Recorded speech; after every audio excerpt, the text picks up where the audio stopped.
Se ha anunciado ya pues que el rol que la próxima semana tendrá el Ejecutivo con las nuevas bancadas que van a ingresar en el objetivo de armar este rompecabezas realmente, porque estamos hablando de 9 bancadas que finalmente ingresan a este Parlamento que se estrena en marzo, y estamos con el hombre que va a realizar buena parte de esa carpintería, el primer ministro Vicente Ceballos, a quien le damos la bienvenida. Primer ministro, ¿cómo está? Gracias por estar con nosotros.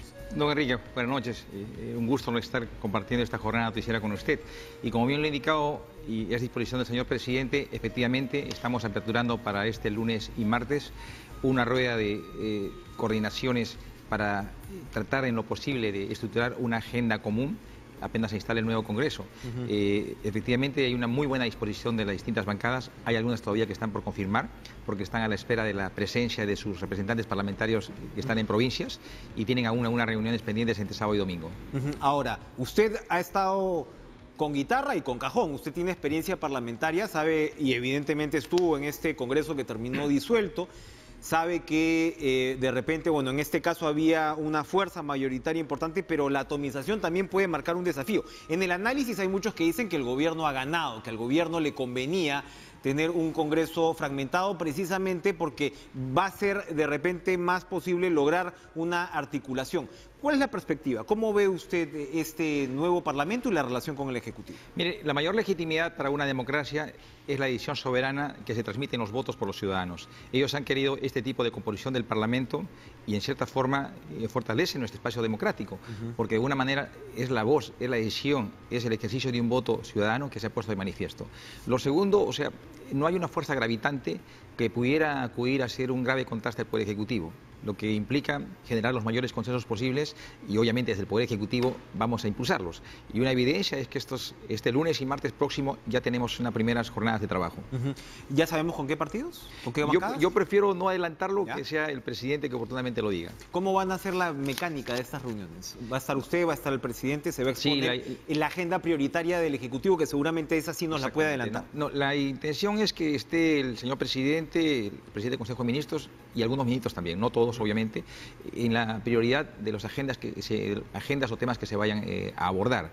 Obviamente, de parte del Ejecutivo le daremos cuenta en líneas generales de lo que se ha avanzado en este periodo de interregno parlamentario, el sentido y el porqué de los decretos de urgencia que se han aprobado en condiciones de tales en número 67, y también obviamente cuáles son las prioridades que como Poder Ejecutivo nos interesan, especialmente poner énfasis en la llamada reforma política y la reforma judicial.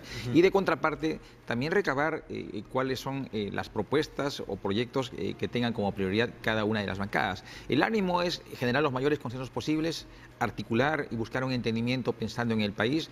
Creo que estos momentos histórico-políticos demandan tanto el Parlamento como el Poder Ejecutivo voluntad política para construir y para avanzar. En términos de reformas políticas, que el presidente también se ha referido a esto, reformas políticas y judiciales, ¿cuáles serían las más urgentes para el gobierno? Evidentemente el tema de decretos de urgencia va a ser un tema, estamos hablando de un Congreso de un año prácticamente, un poquito más, y el otro es dejar al país de cara al 2021 con un mejor terreno, con un terreno más allanado en términos pues de lo que son las reglas de juego. ¿Cuál para usted sería lo más urgente, las prioridades de las reformas que tendrían pues que llegar finalmente a este buen puerto? Mire, un tema recurrente y en todas las propuestas políticas es modificar el artículo 4 de la Ley Orgánica de Elecciones, que establece que... Abril. Sí, obviamente, ¿no? Esta norma establece de que un año antes de las elecciones, o sea, no puede acudirse a alguna modificación normativa en materia electoral, ¿correcto? O sea, estaríamos amarrados de manos. Entonces, en un periodo ordinario sería ideal, ¿no? Pero estamos en un periodo excepcional y a efecto de ello creo que es una primera prioridad a ser atendida por el Congreso. Estamos elaborando una iniciativa para que sea recogida por la Comisión de Constitución en su momento y seguramente pasará al Pleno. Lo segundo, hay temas pendientes que fueron impulsados en una primera oportunidad por la llamada Comisión de Alto Nivel que encabezó Fernando Tuesta.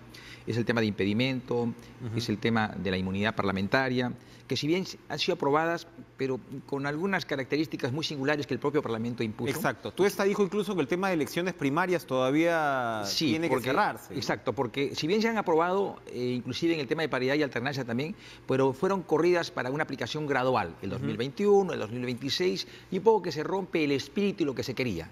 que tenga un impacto inmediato, pero que sobre todo le dé a la ciudadanía una mejor institucionalidad de nuestra democracia. ¿Va a ser el compromiso del gobierno entonces entregarle al país unas reglas de juego más ordenadas para tener unas elecciones pues que nos lleven a un bicentenario más o menos pues trazado?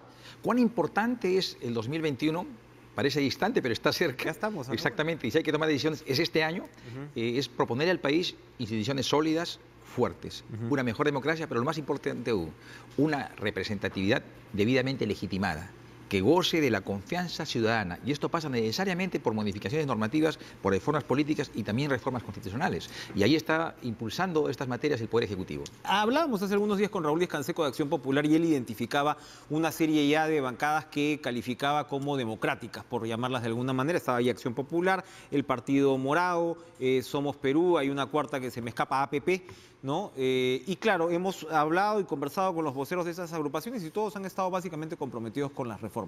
Hay cierta preocupación con, en fin, lo que puede ocurrir con el FREPAP, la bancada de UPP que ya está pidiendo el señor Acuña, ¿no?, una amnistía para Antauro Humala. Es decir, hoy mismo se ha conocido que la Fiscalía ha pedido prisión preventiva para el señor Luna, que era el líder o el dueño, si se quiere, del partido que ha llevado a Daniel Urresti, Podemos Perú. ¿Cómo observa el Ejecutivo dentro de este archipiélago, si se quiere, de bancadas, estas 3 o 4 que podrían representar desafíos adicionales? En primera instancia, una premisa desde el Poder Ejecutivo. El diálogo es con todos. O sea, no podemos caer en la circunstancia de estar discriminando. Ustedes van a hablar con todas las bancadas. Con todos por igual. Y lo segundo, a instancia de ese espacio de diálogo, o sea, construir consensos, sobre todo pensando en una agenda política para el país. Y ahí todos estamos comprometidos. Nosotros no estamos en la condición de estar descalificando a una u otra bancada o propuesta política. Es la decisión soberana de los ciudadanos quienes han determinado este tipo de composición del Parlamento, ¿no?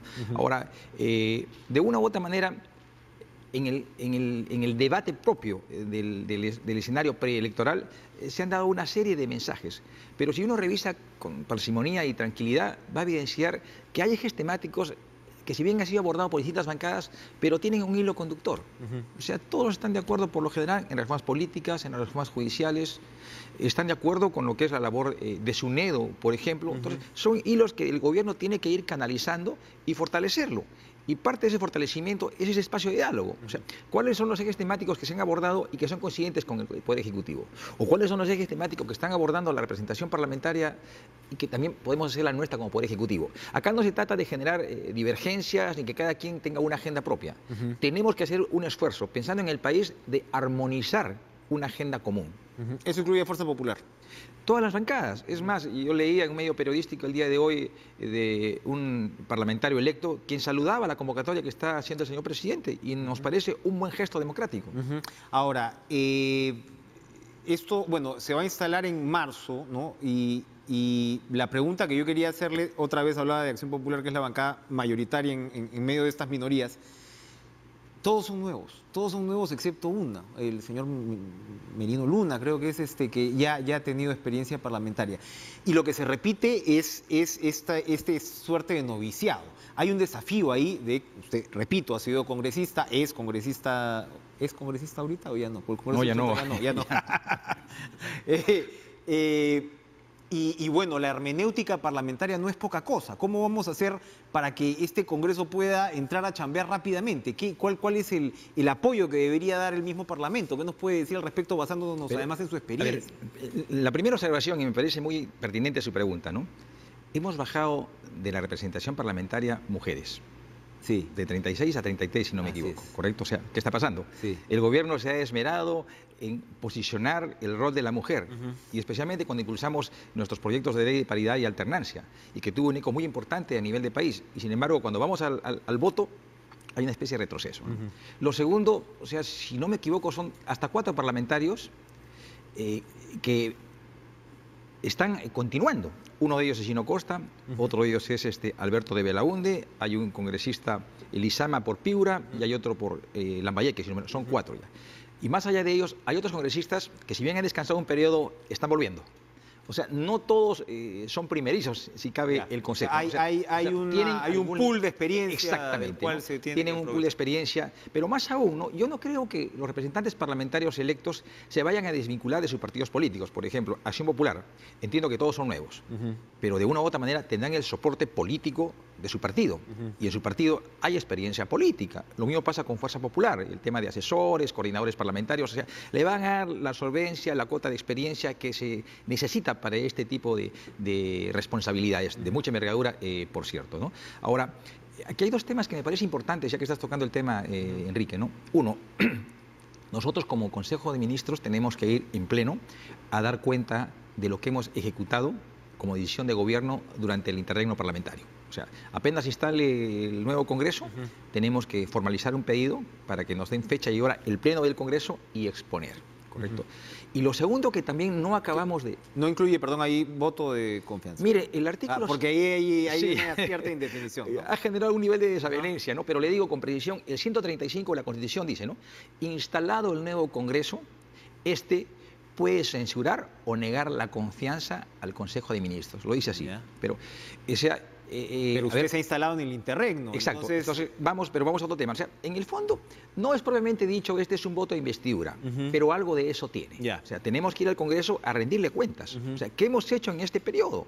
Y obviamente de eso puede emerger un voto de confianza. Entonces, todavía está por definirse eso. Ahora, ¿cómo hacer? Sí, termine. El otro tema es que se está observando desde la parte dogmática de los juristas, ¿no? Oye, la regla parlamentaria dispone, si el Parlamento culmina su periodo quinquenal y todos los proyectos en el estado en que se encuentren se archivan.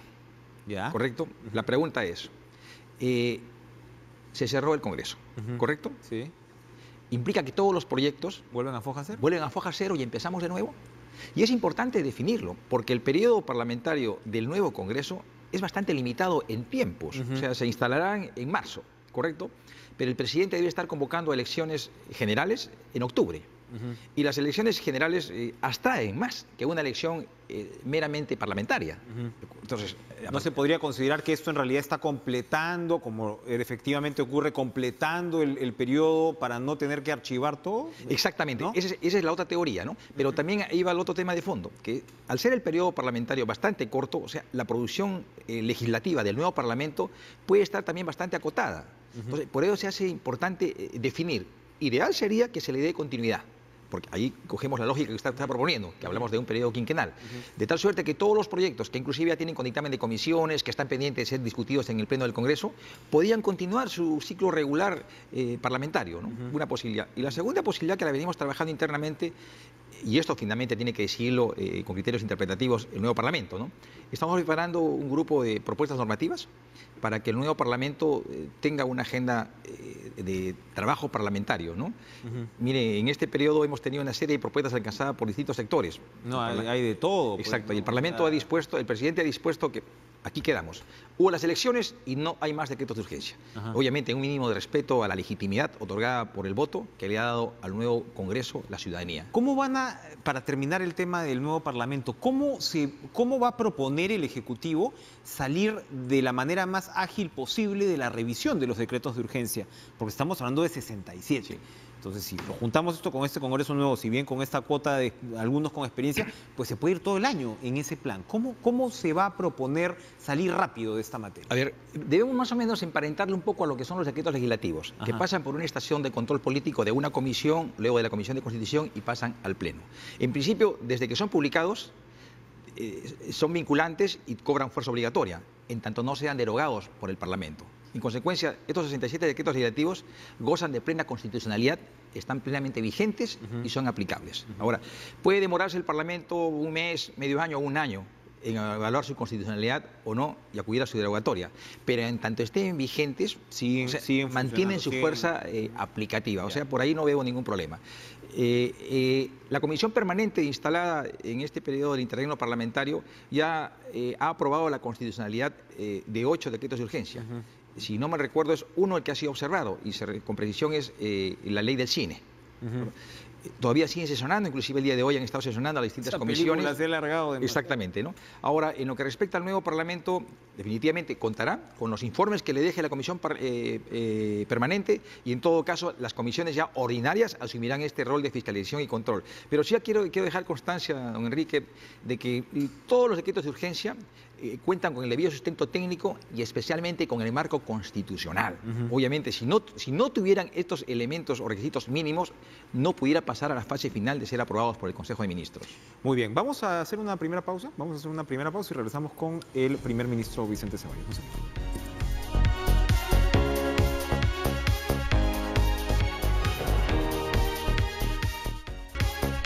Primer ministro Vicente Ceballos, un tema que nos ha partido el alma en estos días es la tragedia en Villa El Salvador, y esto por supuesto tiene un drama humano que, como decía, es terrible tener que anunciar a esta suerte de cuentagotas, ¿no?, la cantidad de víctimas que sigue produciendo lamentablemente esta deflagración. Hoy se ha presentado una evaluación por parte de OSINERMIN, pero en resumen hay varios especialistas que señalan que el sistema de alguna manera estaba pervertido, ¿no? Y hemos visto la facilidad con la cual se expiden los permisos. Se ha visto que este vehículo era lo que se llama un transformer. Hoy se ha confirmado que tenían la válvula abierta, y la válvula está abierta, según lo que se me ha explicado, para poder cargar gas. O sea, es decir, una empresa plenamente formal no hubiera tenido estas condiciones. ¿El regulador tendría que responder más de lo que lo ha hecho hasta ahora por esta situación? Es decir, por cómo llegamos a un sistema donde se pueda ver una tragedia con estas características. Don Enrique, primero expreso mis condolencias a las familias que están enlutadas, y que obviamente esto teje de luto todo el país, porque obviamente nadie puede estar al margen de estos momentos críticos, y que despiertan una singular corriente de solidaridad, pero también de compromiso, que significa respuestas. Y bien usted lo ha dicho, el organismo regulador no se puede quedar meramente regulador, es también un organismo supervisor. Y ha habido una serie de circunstancias que exigen un esclarecimiento.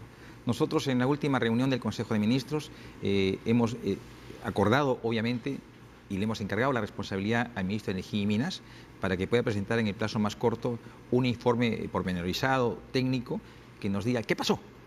Porque más allá de las responsabilidades y sanciones que tienen que hacer necesariamente, porque esto no puede quedar así, pero también tiene que particularizarse debilidades del sistema, del marco normativo, de la carencia de oportunidad o eficacia de los funcionarios. ¿Qué pasó? O sea, esto no es borrón y cuenta nueva, no, muy por el contrario, tiene que haber una respuesta de Estado. Ahora, usted lo ha enfatizado, falló la cisterna, fallaron los equipos, falló la propia constitución del vehículo, estuvo capacitado el chofer, es suficiente la respuesta de decir el desnivel de la pista, circulaba a un horario adecuado este camión cisterna, era su ruta, cuenta con la supervisión y licencias adecuadas, cómo procedió la autorización. Es decir, hay una serie de respuestas. Mire, esto aconteció hace una semana y obviamente ameritamos una respuesta inmediata, pero también una respuesta prudente y responsable, porque hechos como este no pueden volver a darse. Y a efecto de ello, con la mayor responsabilidad, es que se está actuando y se debe dar una respuesta al país. Y tendrá que responder a quien le toque también, porque estas son ocasiones también a veces para corregir lo que no se ha estado llevando bien, ¿no? Evidentemente, y esto pues por el lado de la regulación es muy importante. Tía María ha sido también comentada las declaraciones que dio el presidente algunos días, digamos, reconociendo o asumiendo que el proyecto no se va a lanzar, no se va a poner en práctica durante este gobierno. Hay quienes han criticado que ya esto ya estaba de alguna manera definido, que el presidente se ha demorado sencillamente para reconocer lo que era evidente. ¿Qué nos puede decir de la evaluación del gobierno frente al presidente? Sí, ha habido un tono bastante elevado de algunas opiniones. Hay que poner las cosas en su sitio y asumirlas con tranquilidad. Lo cierto es que el gobierno cumplió con el procedimiento regular, o sea, se otorgó la licencia de construcción. Y un organismo autónomo, como es el Consejo de Minería, dispuso su suspensión y finalmente resolvió. Y después de ello fueron las autoridades de Arequipa, por parte del gobierno regional, quienes no han judicializado el proceso.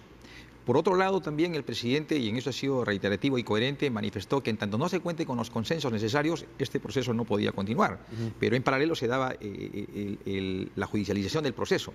Y en su oportunidad también sacó sendos pronunciamientos públicos la propia empresa, quien asumía de que en tanto no se cuente con los consensos sociales necesarios, el proyecto no iba a avanzar. Y el presidente lo único que ha hecho es corroborar una situación que de hecho se viene dando. Definitivamente a nosotros como gobierno nos interesa el crecimiento económico y aquí juega un protagonismo muy especial lo que es la actividad minera. O sea, somos conscientes de ello. No es un gobierno antiminero. En absoluto, en absoluto. Mire, evidencia de ello es Cayabeco, evidencia de ello es Mina Justa, o sea, hay una serie de proyectos que venimos impulsando. Ahora, hoy hemos visto otro tema de preocupación para la ciudadanía, hoy hemos visto un operativo importante de la Municipalidad de La Victoria con la policía y demás con ambulantes en la avenida Aviación. Y claro, ahora mismo están un grupo bastante importante de venezolanos, ¿no? Y claro, el tema de venezolanos ha sido un tema incluso de campaña, ¿no? Y entonces siempre es esta suerte de equilibrio, ¿no?, entre un país que debe ser solidario y de repente una exigencia de la población con respecto al mayor control de esta población. ¿Cuál es la actitud del gobierno en este momento? Mire, nuestro país es un país solidario y de migrantes. Hay migración interna y migración hasta el exterior. No podemos negar la cruda realidad que vivimos en la hiperinflación del 85 al 90 y numerosos peruanos emigraron a Europa y a vecinos, inclusive a Venezuela, obviamente. La característica del peruano es su humanismo y su solidaridad.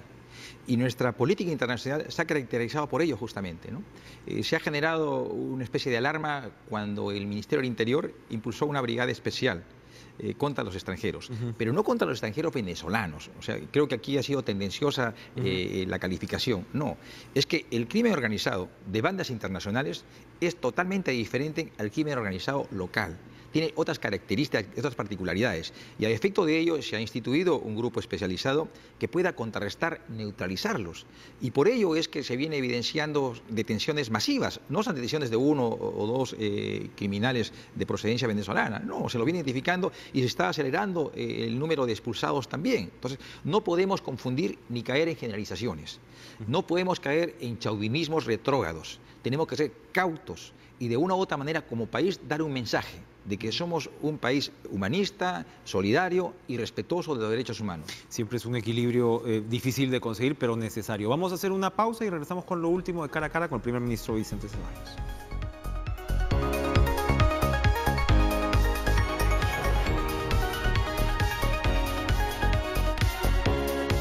Quedan 2 minutos, primer ministro. Tenía yo varias preguntas en el tintero, pero me voy a tener que decantar por una. Hoy ha estado usted en la inauguración de la Mancomunidad Municipal Lima Norte. En fin, hay tantos temas interesantes por discutir, pero evidentemente el tema de la reconstrucción es una urgencia que el gobierno tiene pues una deuda de aquí al 28 de julio del 2021, definitivamente. Y la experiencia de los Panamericanos se demostró que sí se puede desde otro ámbito. Entiendo yo que se viene algo importante con respecto a la reconstrucción y de cómo trasladar este modelo de gobierno a gobierno para precisamente poder avanzar. Cuéntenos, por favor. Sí, lo primero que hicimos en noviembre del año pasado es acudir a que se integre el equipo Amalia Moreno y con un equipo de profesionales que venían de los Panamericanos. Obviamente para todos los peruanos es una grata experiencia de en el corto tiempo cómo se invirtió y cómo se ejecutó obras de gran envergadura, pero con transparencia y responsabilidad. Entonces ellos traen esa experiencia. Lo segundo, que hemos modificado todo el marco normativo y de ser un ente, la Autoridad de Reconstrucción con Cambios, meramente administrativo y que transfería recursos, ahora se ha convertido en una unidad ejecutora. O sea, puede participar también de las inversiones públicas. Y lo más importante quizás es que esta grata modalidad que ha significado los convenios gobierno a gobierno de los Panamericanos, también estamos haciendo nuestra en la reconstrucción. A efecto de ello, tenemos como meta que este año se pueda estar gastando en obras concretas cerca de 7.000 millones de soles. Y esto va a apuntalar y acelerar el proceso de reconstrucción, que obviamente ha despertado mucha expectativa con toda legitimidad de nuestros hermanos, especialmente del norte. ¿Qué entidad lanza esta licitación? Porque si son países los que van a... Esto no es proinversión. ¿Quién es la propia Autoridad de Reconstrucción con Cambios? Como unidad ejecutora. Exactamente, con el control concurrente de la Contraloría General de la República. Y cuénteme, ese paquete, porque estamos hablando de varias obras importantes, ¿no? Las que pasarían, ¿se le entrega a un solo postor? Sí, es un proceso... primero hay una invitación a distintos gobiernos, quienes han accedido con su venia. Y lo segundo, se arma una especie de proceso de licitación, ¿de acuerdo? Quien presenta la mejor propuesta, las mejores calificaciones técnicas y económicas, es que finalmente se le otorga una especie de buena pro. Y este Estado es el que se hace responsable. Ahora, obviamente, esto es muy flexible con lo que significa el marco contractual peruano. Esa es la idea. Entonces, eso agiliza los procedimientos, transparenta el gasto y quizás lo más importante, ¿no?, le da eficacia en los tiempos al proceso de reconstrucción. Súper interesante. Y súper interesante, como siempre, conversar con usted, Vicente Ceballos. Gracias, primer ministro, por acompañarnos esta noche. Se nos ha terminado el tiempo volando. Gracias a ustedes también por seguir en nuestra sintonía. El lunes venimos recontra remozados con una programación noticiosa que, como se los ha recordado mi amiga y colega Paola Pejovés, comienza a las 5:50 de la mañana con muchas sorpresas que se van a llevar ustedes. Sigan con Lucho Tristano, sigan con TV Perú. Buen fin de semana.